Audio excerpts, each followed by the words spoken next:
hard when men get violated, gang related, don't shake hand, these niggas stay masturbating. Commissary necessary, guards collaborator, violated, bodies haters locked down, hibernate. Flatline, psychotic, ain't nowhere to run or hide, better pop body. Ain't no automatic guns, better hop body. Killing us is just for fun, cause that's psychotic. My nigga. I'm putting cases on all you bitches. Shoot program, nigga. 23-hour lockdown. That if they get the notion to fuck with me. This is Big Bass Life with another informative video.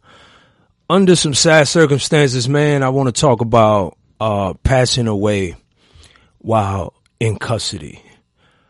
That used to be my,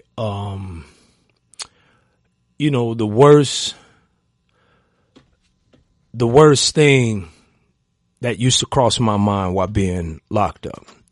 Now, I've seen countless of different people pass away. Countless bodies get rolled out of the unit and out of the facility.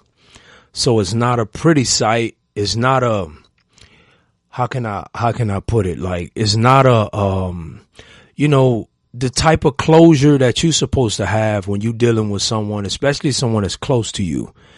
In those kind of situations, you're supposed to have some type of spiritual closing, or, it's supposed to be some semblance of respect when you leave this earth in your body, the way you transport bodies when you're locked up.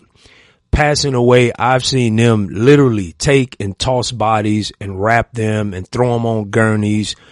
I've seen them put them in, what are these, laundry carts where you roll and you put a sheet over the cart.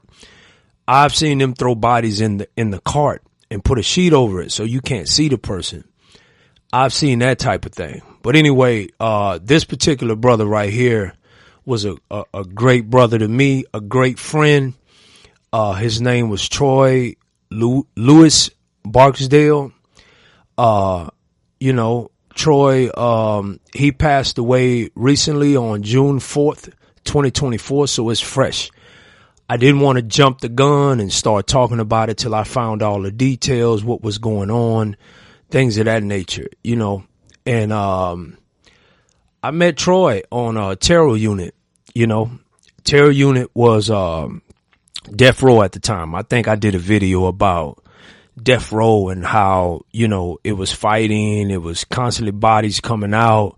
When I got over there, I had my Scottie Pippins. I remember this. I remember Troy. I remember seeing him on the rec yard.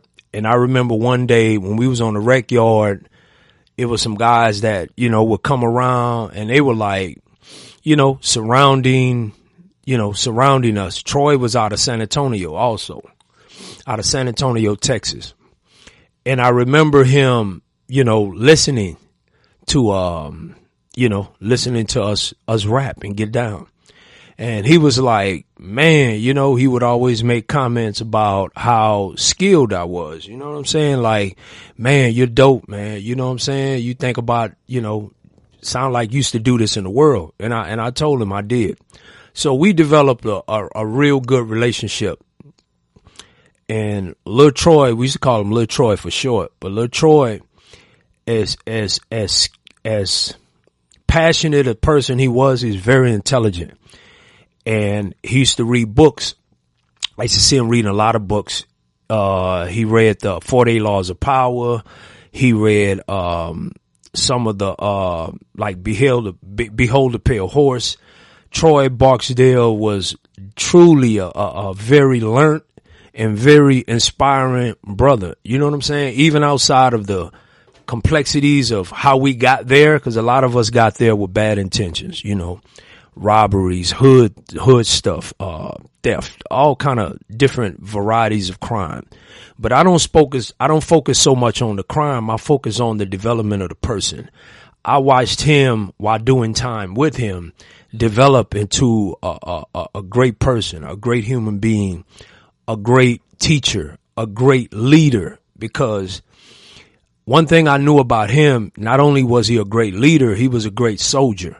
You know, he used to always step up when it was matters of like us dealing with guards or us dealing with gangs, because we had issues with gang activity. We had issues with other brothers, and he would always come to my aid when it came to like something that may spiral out of control. He was always first on the line.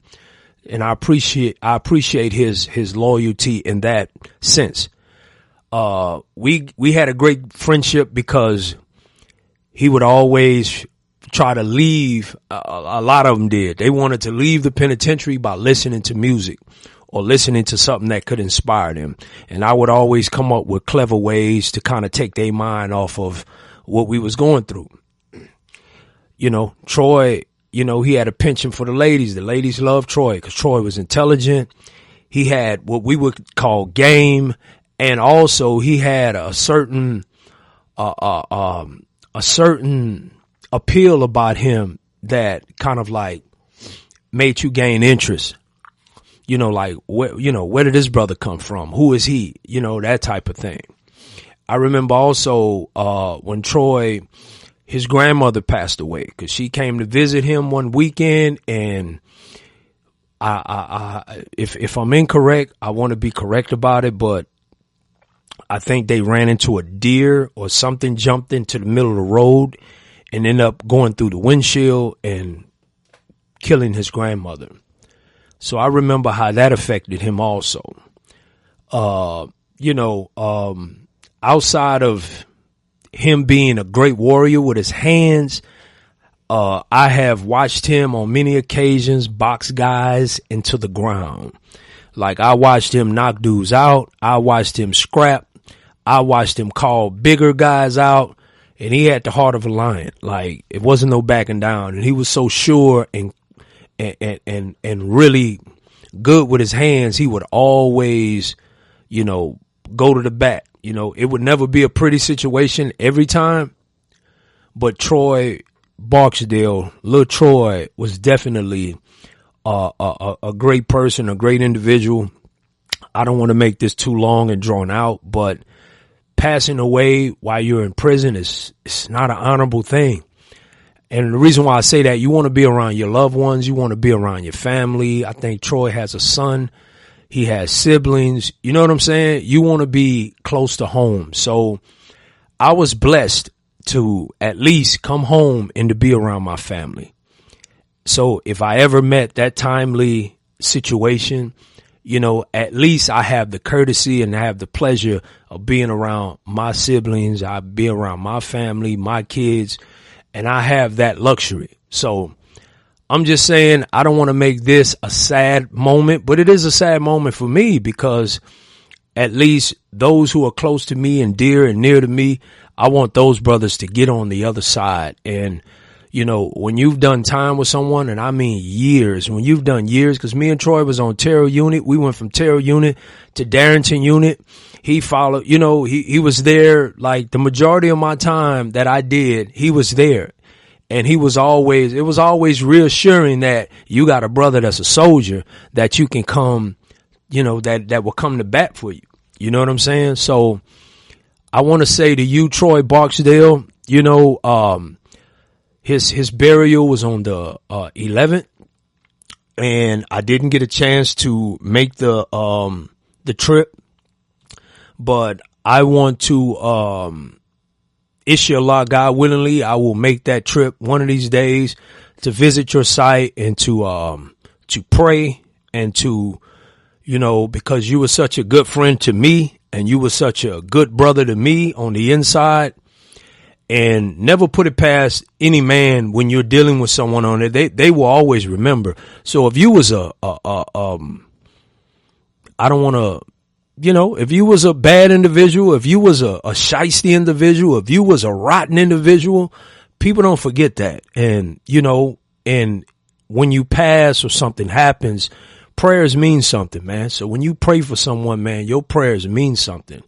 And I always had the reputation while I was in those situations as being a stand-up individual. I wasn't a rotten individual.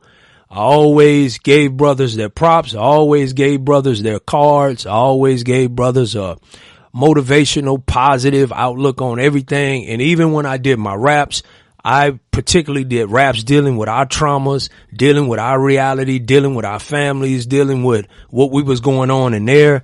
And it always, you know, uplifted brothers. And he would always tell me, you know, every time we had some type of interaction in terms of, you know, having services, he would be there. He will always be there to support, along with a lot of other brothers that were there to support, you know. So even I think Smith D knew the brother. I think Smith D worked with him. Smith D a Face Mob. I think they worked together inside of the commissary. So, you know, I want to say, you know, send condolences to his family, brother Troy Barksdale. And of course, he was Muslim. He did take his shahada. So when he left this earth, you know, may Allah grant him paradise. May Allah bless his family, bless his seed, bless his sons. And you'll be greatly missed, man. I wish I could have been there to help wash, you know. I hope they conducted the service right, wash your body properly. You know, kind of like a lot of people don't know when Gilly's son passed, he had to go in there and wash his son's body to prepare him for his final gusha. Gusha is just a term to wash away sins and to wash away the impurities on the body. Yes. The worst time had to be when I had to wash his body. You know what I mean? That was the worst. But it was also the best. Because I became a man that day. I thought I was a fucking man, but I wasn't. That day, I became a man. I was a little ass boy up to that point. I thought I was a man because I did man shit. I paid bills. You know what I mean? I took care of my family. I take care of my sisters. I take care of my dad. I take care of my mom. Kids that's not even my kids. Because they lost their dad. But that day I became a man. When I washed my son's body, it was a gift and a curse. It was a good thing and a bad thing. Because it was a very painful thing to see your son laying there cold and stiff. But I know I sent him off right. You know what I mean? Wow. And in Islam, that's a big thing, sending them off right. So, and I had some good brothers, man. What camera am I looking at? I want to look into that camera, and I want to thank Freeway from the bottom of my heart. You was there every step of the way with me, brother, washing my son's body. The hardest shit I ever had to do in my fucking life. I will always love you and respect you, brother, for life. I appreciate that. But yeah, that was the day that I knew it was real. And that's getting you ready to meet your Lord and your Creator, to meet your Creator.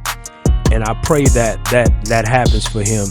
Unfortunately, during the COVID situation, I didn't get a chance to do that with my cousin, who passed away, unfortunately, in Angola prison. And, you know, passing away is a part of life. I understand that. And that someday, you know, you're going to have to go through that ritual. And, you know, I just want to be a stand-up brother for you and let people know who you were. Mr. Troy Barksdale was a stand-up individual, a good brother. He never wronged anyone. He helped you if he can. He always had inspiring words, intelligent brother. So don't drop your head in sadness. Only in his passing that we're sad. But as a man on this earth, he walked like a lion. He was a lion. He was a leader. And it was great to know you. And I want to tell you, brother, that I love you. And, you know, this is no funny bunny business, but we all got love for you, and you'll be heavily missed. This is Big Bad's life. You know, Troy, you have inspired me to start doing these prison series, and I got to start really getting head deep into it. So with that, I'm going to leave you. Big Bad's life. I'm out. All right. Mr. Troy Barksdale, may Allah be pleased with your every step. Welcome to the yard where men get violated. Gang related, don't shake hand, these niggas stay masturbating. Commissary necessary, guards collaborator, violator. Bodies haters locked down, hibernate. Flatline! Psychotic, ain't nowhere to run